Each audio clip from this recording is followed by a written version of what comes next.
Müslümanlar da bunu gizli bir şəkildə edirlər. Müasir dövrümüzdə isə sehr gündəm mövzulardan sayılır. Bugün sehr televiziya, film, musiqi və ədəbiyyatı bəsləyən əsas qaynaqlardandır.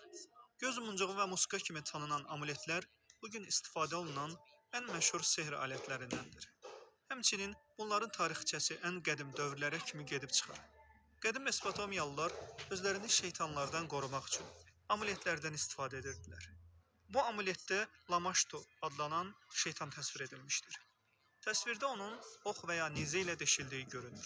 Qədim Misirlilər tibbi problemlərlə bağlı amuletlərdən istifadə edirdilər.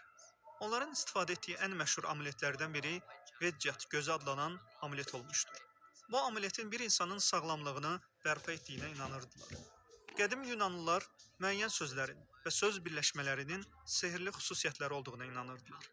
Öndən və arxadan eyni cür oxunan sözlər, yəni palindromlar güclü sözlər hesab olunurdu. Bu amuletin bir tərəfində 59 hərflik bir palindrom təsvir edilmişdir. Digər tərəfində isə səssizlik tanrısı olan Harpokrates təsvir edilmişdir. Fərqli paqanist mədəniyyətlərə aid olan bu qədim amuletlərin dizayn olaraq bir-birindən fərqli olmasına baxmayaraq, hamısının ortaq cəhətləri olduğunu görmək mümkündür. Bu da şirkdir. Hansı ki, bunu açıq və qabarıq şəkildə təsvir edilən bütpərəst təsvirlərdən görmək mümkündür.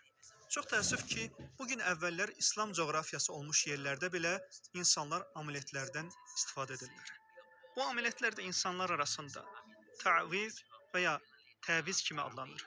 Lakin keçmiş dövr paqanist sehirbazlarından fərqli olaraq, bugün İslami həssaslığı olan insanlar üçün təvizləri hazırlayan sehirbazlar arxa plandakı şeytani məqsədləri gizlətmək üçün daha çox iş görürlər. Aldatmaq üçün bir sıra hiləgərlikləri ələ atırlar. Məsələn, Qurandan ayələr və ya Allahın isimlərindən istifadə edirlər. Bununla da amuletlərin problemsiz, icazəli şeylər olduğunu göstərirlər. Lakin bununla bərabər bu amuletlərdə sirli simvollardan, hərflərdən və rəqəmlərdən istifadə edirlər. Hansı ki, bununla küfr və şirki kodlaşdırmış olurlar. Bu videoda biz təvizin sirlərini açacağıq. Bununla da müsəlmanlara bu şeytani əməli göstərib, onların bundan xəbərdar, agih olmalarını istəyirik. Təviz hazırlayarkən sehirbaz, indi sayacağımız işləri görür. İlk olaraq o, bir və ya birdən çox cindən kömək istəyə bilər. Bu kömək istəyi fərqli formalarda ola bilər.